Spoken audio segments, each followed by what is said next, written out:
Saya mau terangkan kepada saudara, bukalah kitab saudara, 2 Korintus 5 ayat 21. Dia yang tidak mengenal dosa, siapakah dia? Yesus.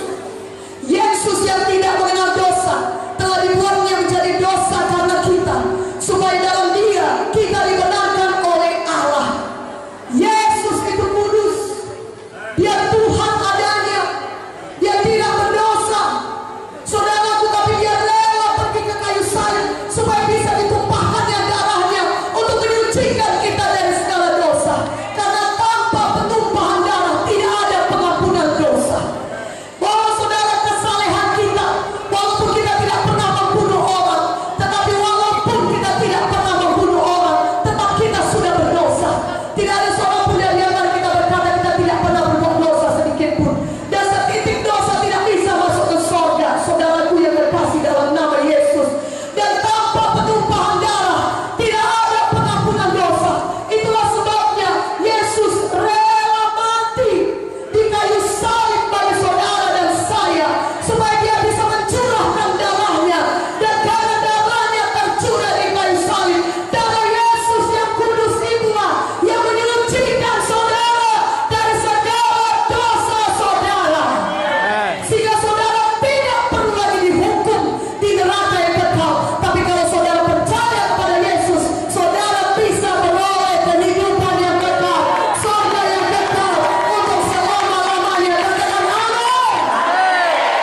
Dan karena saudara percaya kepada Yesus, hidup yang kekal diberikan Tuhan bagi saudara. Dan di dunia ini pun saudara dapat hidup lebih daripada pemenang. Amin. Saudara dapat bebas daripada semua dosa dan kutuk-kutuk dosa.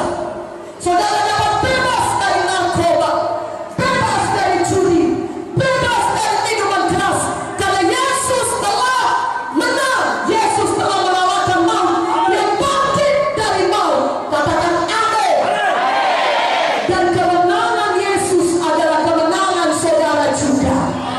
Jadi saudara tidak perlu lagi hidup diikat oleh narkoba, diikat oleh kebiasaan buruk. Apakah itu diikat kebiasaan buruk? Judi, minuman keras, kenajisan, pornografi. Malam hari ini terima Yesus, maka Tuhan Yesus akan membebaskan saudara dari segala ikatan-ikatan dosa. Yang percaya katakan amin. Haleluya. Haleluya. Siapa yang mau diselamatkan, angkat tangannya tinggi-tinggi.